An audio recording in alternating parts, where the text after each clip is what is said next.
Continuamos en Notimundo Estelar con María del Carmen Álvarez y Fausto Yepes. El gobierno de Daniel Noboa suspenderá la entrada en vigencia de los 6 acuerdos emitidos por el exministro de Trabajo de Guillermo Lasso, Patricio Donoso, a 2 días de dejar el poder. En uno de ellos establecía que la jornada laboral podía ser de hasta 12 horas. Esta es la entrevista de Fausto Yepes. Hoy con... En los estudios de FM Mundo estamos con la tecnóloga Marcela Arellano, presidenta de la Confederación Ecuatoriana de Organizaciones Sindicales Libres, también conocida como CEOSL, y es una de las organizaciones tradicionales también que ha respaldado al sector de los trabajadores. Marcela, gracias por estar con nosotros. Bienvenida. Un gusto, Fausto. Les agradezco el espacio que nos permita clarificar qué es lo que contenían estos acuerdos ministeriales que para las CEOLS y el Frente Unitario de Trabajadores son inconsultos, inconstitucionales y obviamente ilegales. Acuerdos que, entre paréntesis, ya ha dicho la nueva ministra del Trabajo que van a quedar insubsistentes. No se van a ejecutar estos acuerdos. Ha sido al menos la primera decisión. No obstante, usted sabe que en derecho las cosas se deshacen tal como se las hizo. Entonces tendrán que dar marcha atrás en la firma de estos acuerdos. Pero ¿en qué consistían? ¿Cuál era la idea o cuál fue, ustedes que habrán analizado ya, cuál fue la idea del ministro Donoso de dejar esto? Hay varios elementos que implican reforma laboral y de carácter regresivo. El primero que nos preocupa inmensamente es precisamente la jornada de trabajo. Se incrementa de 8 a 12 horas la jornada diaria de trabajo máxima y eso es terriblemente preocupante en un país además que está en una situación de precarización laboral. La mayoría de trabajadores se encuentra en el sector informal de la economía y hay que apuntalar el sector formal de la economía y eso implica que se abran espacios de trabajo, puestos de trabajo para quienes no lo tienen. Y este incremento de la jornada laboral impide que los trabajadores que están fuera de la relación de dependencia puedan ingresar. Otro elemento... Ese es uno de los acuerdos. Y si no me equivoco, con este nos referimos al acuerdo ministerial para emitir las directrices para la aplicación de las jornadas laborales. Ya queda claro del incremento de 8 a 12 horas. El otro tiene que ver con reformar el acuerdo ministerial número tal, mediante el cual el Ministerio de Trabajo expide una norma que regula la modalidad contractual especial para los sectores productivos. Una modalidad que incluso permite contratación para personas mayores de 50 años. El contrato productivo. Este contrato productivo es de carácter precario y se había establecido como excepción para el momento de pandemia, ¿no es cierto? Y que duraba 1 año. Y el ministro, a través de este decreto, lo que hace es ampliar el espacio para la contratación de 2 años más, o sea, 3 años de trabajo inestable para una gran cantidad de trabajadores. Están en este contrato de trabajo de carácter productivo alrededor de 100,000 trabajadores contratados. Ellos entonces podrían ampliársele a 3 años la inestabilidad laboral. Y una de las cuestiones que nosotros hemos recalcado, incluso en la presentación que hicimos hoy día al Consejo del Trabajo y obviamente a la ministra, es que hay que asegurar políticas hacia la formalización del empleo digno y estable, porque eso no solamente va en beneficio de las y de los trabajadores y de sus familias, sino que tiene una incidencia directa en las condiciones de consumo. Por ejemplo, un trabajador que ya está estable tiene garantía de endeudamiento. Por ejemplo, los trabajadores que no están estables no tienen posibilidades ni siquiera de endeudamiento. Pero hay otros decretos, además de este tema del contrato productivo, de la jornada de trabajo, de la ampliación de hasta 70 días consecutivos para trabajar. Hay reforma al sistema de inspecciones, hay reforma a los procedimientos al interior del Ministerio de Trabajo. El acuerdo, me parece que hay que presentarlo así, como un acuerdo. En el día de hoy, en la reunión que tuvimos del Consejo Nacional de Trabajo y Salarios, fue precisamente que la ministra nos anunció que no se iban a formalizar, o sea, no se iban a sacar a través del registro oficial. O sea, no van a entrar en vigencia. Así y eso es. Lo ha dicho No obstante, entendemos que eso se tiene que hacer legalmente. Habla también, por ejemplo, de la regulación del contrato de emprendimiento. ¿En qué consistía esta idea nuevamente del ministro, que seguimos sin entender por qué lo hizo 2 días antes? El contrato de emprendimiento es más allá de la flexibilización laboral, es poner a los trabajadores informales como emprendedores. Y creo que eso también es indispensable discutirlo al interior del Consejo del Trabajo y Salarios. Uh-huh. Es necesario que estos decretos entren en discusión. Afortunadamente, como ya no van a ser publicados en el registro oficial y no van a entrar en vigencia, obviamente entendemos que el gobierno tampoco quiere entrar en este proceso de flexibilización laboral, cosa que saludamos. Es necesario recalcar que un gobierno que tiene 1 año y medio de periodo, su apuesta debe ser por formalizar y por proteger los derechos de las y de los trabajadores. Eso daría una imagen de buena voluntad de este gobierno al respeto de los derechos, ¿no? De estas 6 o 7 propuestas, 7 acuerdos, ¿verdad? Son alrededor de 8. Porque habíamos dicho que son 6, otros dicen son 7. Yo tengo acá registrados 7, son 7 acuerdos, pero aquí habla también de directrices que regulan el contrato de trabajo especial para trabajadores con expectativa de próxima jubilación. Y eso queremos ir un poco desglosando. Más que nada, si bien no se va a ejecutar según ha dicho la ministra, pero al menos tener una lectura de cuál era la intención del ministro saliente. Entiendo que la intención es flexibilizar las relaciones de trabajo, provocar una reforma laboral a través de acuerdos ministeriales. Esto es totalmente, primero que es ilegal, ¿no? Pero es antiético y sobre todo en un periodo de transición, o sea, lo firma 3 días antes y lo socializa el día en que sale el gobierno de Lasso, ¿no? El gobierno de Lasso no cumple con su ofrecimiento de incrementar los $25 al salario desde el sector de los trabajadores. ¿Cuál es la lectura que tienen ustedes de esta decisión del ministro? ¿Es un irrespeto por parte del ministro hacia los trabajadores hacerlo de esta forma tan inconsulta, tan al apuro, ya de salida?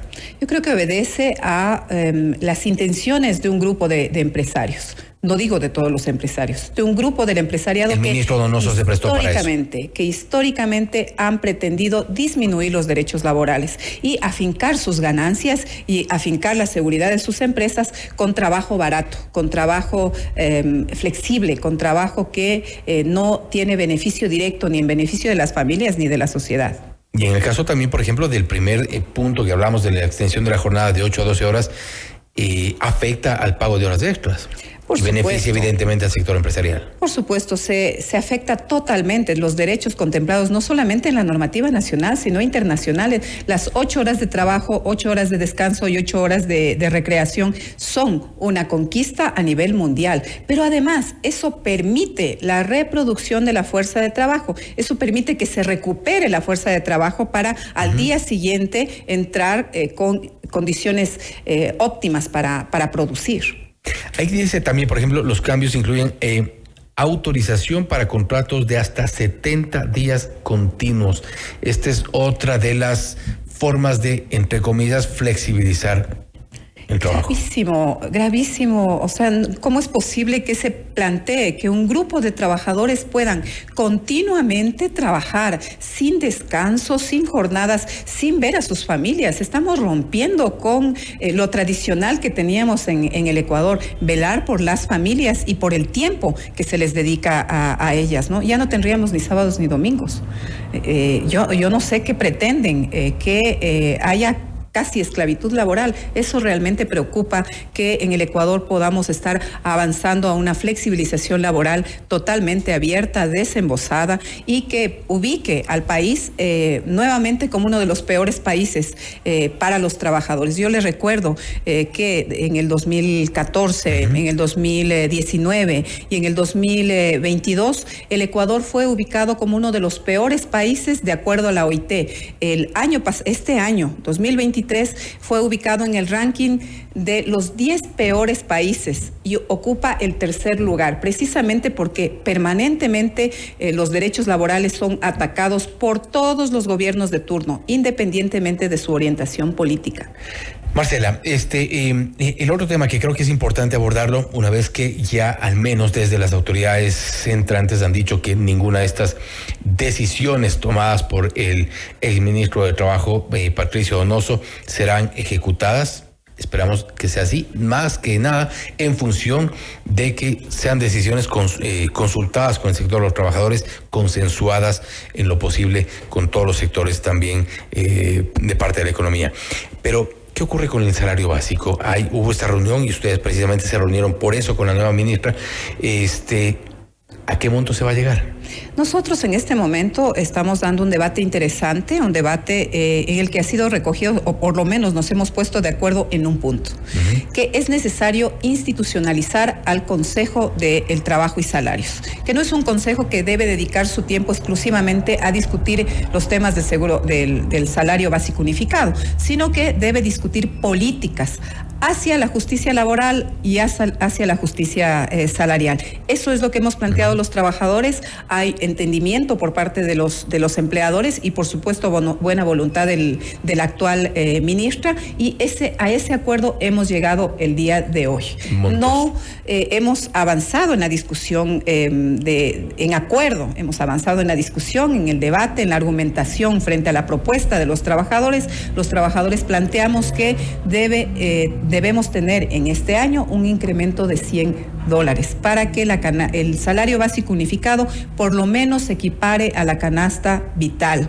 que es una Está canasta bastante lejos de la propuesta de los empresarios. Y los empresarios plantean que sea alrededor de entre $4 o $5, ¿no? Entonces nosotros estamos argumentando no parece haber punto medio ahí. En torno a que los empleadores también vamos a tener una siguiente sesión. Estamos en sesión permanente, nos declaramos en sesión permanente, estamos en el desarrollo de la segunda sesión. Tenemos nuestra tercera reunión de esta segunda sesión. Pero si los empresarios piden 100, ustedes 5, ¿ven un punto medio posible? Nosotros, más allá de 50. discutir este tema coyuntural, creo que es necesario que dejemos sentadas las bases para que realmente tengamos una política salarial, ¿no? En este momento nos estamos poniendo de acuerdo, por ejemplo, ¿cuáles son las bases jurídicas? Las bases jurídicas con las que nosotros trabajamos es Normativa Internacional del Trabajo, Constitución, Código del Trabajo. Las bases normativas que están trabajando los empleadores son los reglamentos, es el Código de la Producción. Entonces, primero necesitamos ponernos de acuerdo en las bases jurídicas, porque este es un elemento jurídico, también técnico. No nos hemos puesto de acuerdo en esta ocasión en los elementos técnicos. Nosotros planteamos que necesariamente un elemento técnico es el costo de vida. Otro elemento técnico para nosotros, sí, otro elemento técnico. A lo que no se ha llegado en años. Exactamente, pero otro elemento técnico para nosotros es la rentabilidad. ¿Cuánto es la rentabilidad y la productividad que generan los trabajadores a los empleadores? ¿Sí? Y cómo eso se redistribuye a través de un incremento salarial que permita la reactivación económica del Ecuador, no solamente en beneficio de trabajadores y sus familias, sí, que es un derecho legítimo, sino además porque ese salario en mejores condiciones puede la gente consumir mejor y de hecho puede apuntalar la economía que está bajo la relación de dependencia. Las MIPYMES, ¿no es cierto?, los emprendimientos que dependen el incremento de la capacidad de consumo de la gente. Eso es lo óptimo y hay que esperar también que se tomen decisiones en función de lo posible. Marcela, nuevamente, gracias por haber estado con nosotros. Un gusto, Fausto, por el espacio y felicitaciones para mí, la nueva cabina. Bienvenida siempre. Ha sido la tecnóloga Marcela Arellano, presidenta de la Confederación Ecuatoriana de Organizaciones Sindicales Libres, hablando sobre los acuerdos ministeriales que dejó firmando de última hora Patricio Donoso, el exministro del Trabajo. La nueva ministra, Ivonne Núñez, ella ha dicho que no serán ejecutados estos acuerdos. Entre otros temas que se planteaban en estos acuerdos es el incremento de la jornada laboral, por ejemplo, que es uno de los temas más polémicos que han causado mayor reacción de de 8 a 12 horas, vulnerando de alguna forma ciertos derechos ya consagrados para los trabajadores. Esto no se ejecutará, no obstante, hoy por hoy la discusión tiene que ver con el incremento del salario básico y esto será ya en las próximas semanas. Esto es Notimundo Estelar, siempre bien informados. Noticias, entrevistas, análisis e información inmediata. Notimundo Estelar regresa enseguida.